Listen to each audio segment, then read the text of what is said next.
Nuhun. Assalamualaikum warahmatullahi wabarakatuh. Waalaikumsalam warahmatullahi wabarakatuh. Sekian dalu, selamat malam dan selamat sejahtera untuk kita semuanya. Alhamdulillahirabbil alamin.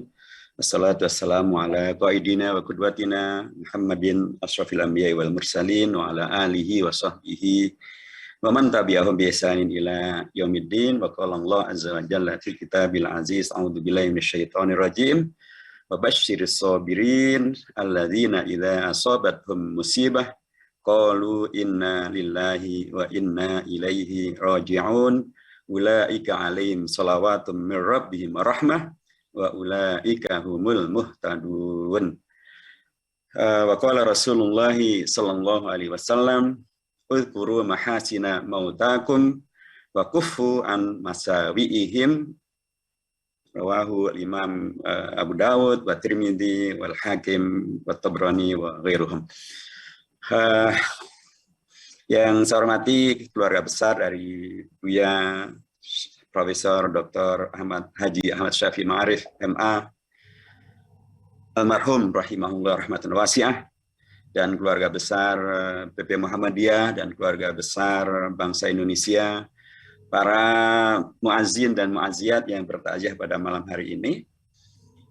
Tadi sudah dipaparkan oleh Prof. Muhajir Effendi, Prof. Alimatul Qibdiyah, dan juga Romo Kardinal yang tadi sudah menyampaikan takziahnya. Dan kita semuanya, kalau boleh menarik benang merah atau benang hijau, maka beliau memang adalah karunia Allah yang diberikan kepada Muhammadiyah, kepada bangsa Indonesia, kepada umat Islam, kepada kemanusiaan, untuk sebagaimana yang kemudian nanti beliau ambil dalam spesialisasi beliau, baik dalam konteks sejarah maupun juga dalam konteks studi Islam, itu agar betul-betul menjadi pelaku sejarah yang memberikan manfaat dan maslahat, yang kemudian bisa merealisasikan bahwa dari sejarah itu akan diambil ibrah, akan diambil pembelajaran-pembelajaran.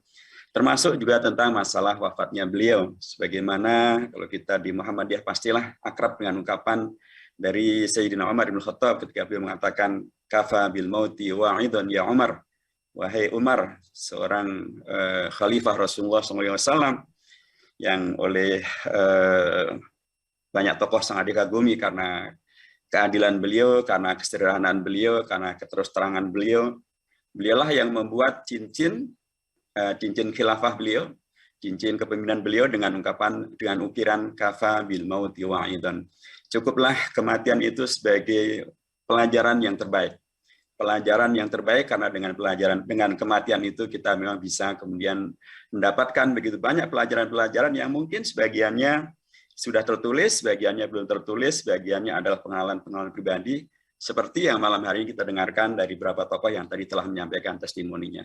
Pastilah banyak yang telah disampaikan adalah hal-hal yang mungkin sebagiannya sudah tertulis, tapi mungkin sebagiannya adalah karena pengalaman pribadi, belum tertulis, tapi sekaranglah kemudian semuanya terungkap.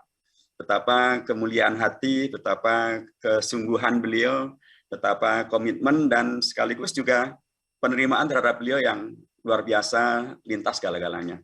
Termasuk dalam konteks ini adalah, kalau boleh disebutkan, saya sangat beruntung mendapatkan beberapa pengalaman langsung dengan beliau, Profesor Dr. Ahmad Syafi'i Ma'arif rahimahullah rahmatan wasi'ah. Pertama kali saya berjumpa dengan beliau adalah ketika saya pulang dari Madinah Munawwarah, kuliah di sana, dan kemudian saya diundang oleh kawan-kawan dari Pemuda Muhammadiyah untuk suatu acara di Kaliurang, dan pembicaranya adalah diantaranya ya ada saya, ada juga Prof. Syafi'i Ma'arif. Mungkin maksud kawan-kawan itu adalah agar saya mendengar dari Prof. Syafi'i Ma'arif, agar mendengarkan dan karenanya belajar. Tentu saja itu adalah kesempatan emas yang tidak saya sia-siakan, dan kemudian saya bertemu dengan beliau, silaturahmi dengan beliau di Kaliurang pada mungkin sekitar tahun 1994 waktu itu. Saya pulang 1992 akhir. Dan satu hal yang kemudian dari situ saya mendapatkan pembelajaran yang paling langsung adalah bagaimana kemudian seorang yang senior ya dibandingkan saya, tentu dia ada lebih senior, sekaligus juga dengan posisi dan sekaligus juga dengan pengalaman beliau yang banyak, beliau tidak pernah ragu untuk kemudian berkomunikasi dan sekaligus juga memberikan masukan, sekaligus juga memberikan saran, sekaligus juga memberikan nasihat. Satu yang saya kira amat sangat dipentingkan untuk kemudian terus bisa dilakukan oleh para senior kita kepada para yang lebih junior, agar dengan demikian maka apakah yang namanya ilmu, apakah yang namanya kepedulian, apakah yang namanya segala kebaikan itu bisa terus ditransferkan, bisa terus diwariskan. Itulah peran-peran mensejarah. Kalau tadi juga disampaikan tentang bagaimana beliau sangat concern dengan permasalahan yang bukan hanya di akar rumput, tapi juga yang terkait dengan masalah politik adiluhung, ya. Adiluhung dalam konteks nilainya maupun adiluhung dalam konteks posisi politiknya.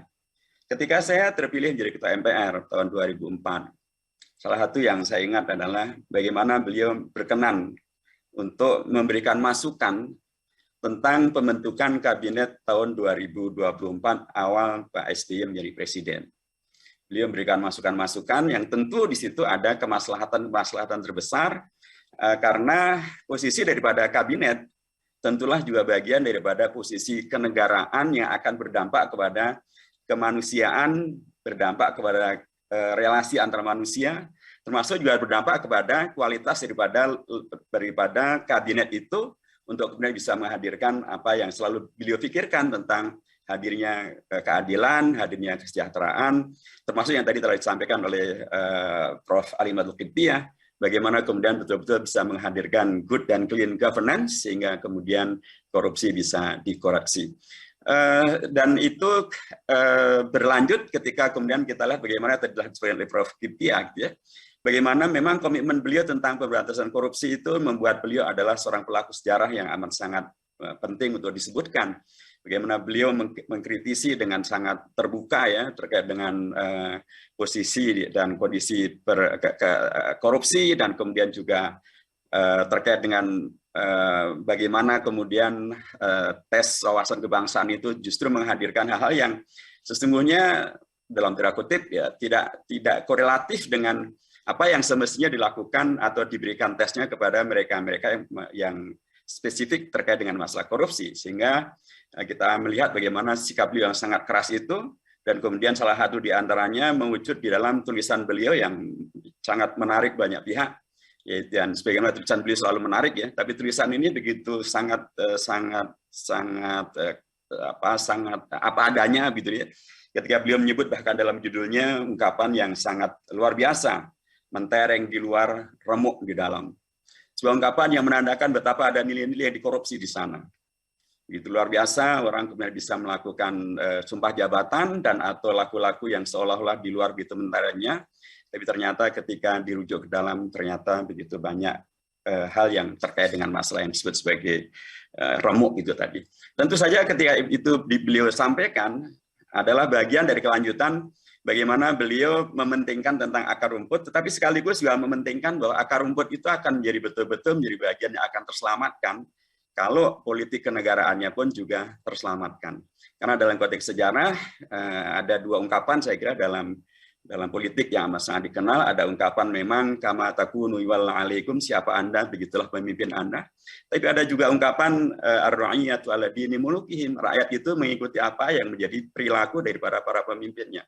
Para pemimpin kalau kemudian menjadi baik, tidak koruptif, tidak kemudian dalam tanda kutip lakunya tidak sesuai apa yang dikatakan dengan apa yang dilakukan, itu akan menjadi perilaku yang dicontoh oleh rakyat, oleh umat, dan kalau itu terjadi tentu adalah sebuah musibah besar yang penting untuk harus selalu dikoreksi.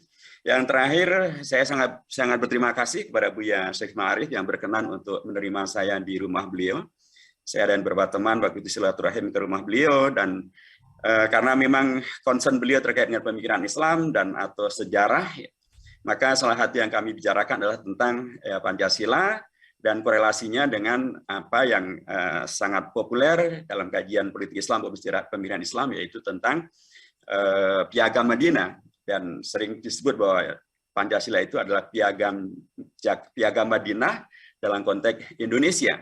Karena dalam Piagam Madinah maupun Piagam Jakarta akan kita dapatkan poin-poin yang sangat penting tentang persaudaraan, tentang toleransi, tentang kerjasama, tentang komitmen menaati aturan dalam kehidupan bernegara, saling menghormati, tapi sekaligus juga ada penegakan hukum bagi siapapun yang kemudian melakukan pengkhianatan. Satu hal yang sangat menarik bagi kami juga, selain daripada materi yang kami bincangkan itu, di mana kemudian juga beliau sangat menekankan tentang, ya dalam Pancasila jelas sekali, Pancasila sila pertamanya adalah ketuhanan yang Maha Esa, dan beliau sering merujuk pada ungkapan Bung Hatta yang menegaskan bahwa sila ketuhanan yang Maha Esa itu adalah ibarat sila yang terkait dengan masalah spiritual yang kemudian bisa mencerahkan sila-sila berikutnya yang terkait dengan masalah hukum, sosial, politik, ekonomi dan lain sebagainya. Tapi beliau juga mengingatkan bahwa dalam konteks sila ketuhanan yang Maha Esa yang kemudian menghadirkan spiritualisme yang mencerahkan, maka sangat dipentingkan agar Pancasila ini tidak hanya dipakai untuk sekedar simbolis dan apalagi untuk kepentingan-kepentingan politis untuk meminggirkan yang lainnya, tapi hendaknya dia betul-betul menjadi sebagaimana sila pertama itu menjadi spirit berbangsa, spirit bernegara yang mencerahkan. Dan itulah yang juga beliau lihat di dalam apa yang menjadi prinsip-prinsip di dalam piagam Madinah. Sehingga dengan demikian maka memang sudah sangat seharusnya tidak ada semacam pendikotomian dan apalagi kemudian mengadu domba ya antara keumatan dengan kenegaraan, antara umat Islam dengan negara Indonesia, atau sebaliknya untuk kemudian umat Islam diposisikan sebagai berseberangan atau berlawanan dengan Pancasila atau dengan negara, karena pada hakikatnya baik ketika merujuk pada spirit piagam Madinah maupun spirit Pancasila dalam konteks sejarahnya, sesungguhnya keduanya sudah selesai dalam artian tidak ada hal yang layak untuk dipertentangkan, dan itulah sejalan dengan apa yang disepakati di Muhammadiyah bahwa Indonesia dengan Pancasila ini adalah Darul Ahdi Wasyahadah. Terakhir sekali tentu setelah kami berbincang dan kami mendapatkan penghormatan dari beliau dengan tentu juga ada suguhannya dan lain sebagainya, yang menarik adalah ketika kemudian terdengar adzan asar dari masjid yang tidak jauh dari rumah beliau, beliau mengajak kami untuk sholat di masjid, dan yang sangat menarik adalah ketika kita sampai di masjid dengan jalan kaki dari rumah beliau, maka beliau tidak kemudian memaksakan diri atau mohon maaf, atau beliau kemudian maju ke depan untuk kemudian berada di pengimaman menjadi imam, dan kemudian yang lain harus menjadi makmum. Ternyata beliau menjadi makmum seperti kami juga menjadi makmum. Saya kira satu pelajaran yang luar biasa bagaimana beliau memikirkan tentang negara, tentang dasar negara, ideologi negara, tentang kabinet, tetapi beliau juga memikirkan tentang keteladanan bahwa kita juga bisa jadi makmum, dan penting juga kehidupan sejarah itu tidak hanya diisi oleh mereka yang menjadi imam, tapi juga diisi oleh mereka yang menjadi makmum. Karena menjadi makmum pun juga memerlukan fikih, menjadi makmum juga memerlukan etika. Itulah makmum yang biasanya ada di akar rumput, dan ketika kemudian kita terbiasa menjadi makmum, kita akan menjadi terbiasa mengetahui kalau kita menjadi imam itu harusnya seperti apa. Seperti yang Rasulullah pernah nasihatkan kepada salah satu sahabatnya agar tidak menghadirkan fitnah. Kalau Anda menjadi imam, jadilah imam yang sepenuhnya peduli dan empati kepada makmum, karena makmum itu kondisinya sangat banyak dan sangat beragam. Rahimahullah Pak Buya Syafi'i Ma'arif yang tidak pernah merubah namanya dengan nama yang lain. Nama beliau tetap Syafi'i dan Ma'arif, sekalipun beliau adalah pimpinan pemuda, pimpinan Muhammadiyah. Kita mendoakan agar Allah mengkaruniakan husnul khatimah, dan itulah bukti yang kita lihat malam hari ini dan malam sebelumnya. Dan mudah-mudahan karenanya akan memberikan segala pahala kebaikan bagi beliau di lapangan kuburnya, dijauhkan dari fitnah kubur, dan bahkan kemudian pun juga dimasukkan Allah ke tempat yang paling terhormat di sisinya, yaitu di surga Allah Subhanahu wa taala. Dan kita semuanya dapat mengambil ibrah, pembelajaran yang terbaik dari perjalanan kehidupan beliau untuk kemudian melanjutkan segala kebaikan yang telah dilakukan. Barakallahu fikum. Assalamualaikum warahmatullahi wabarakatuh.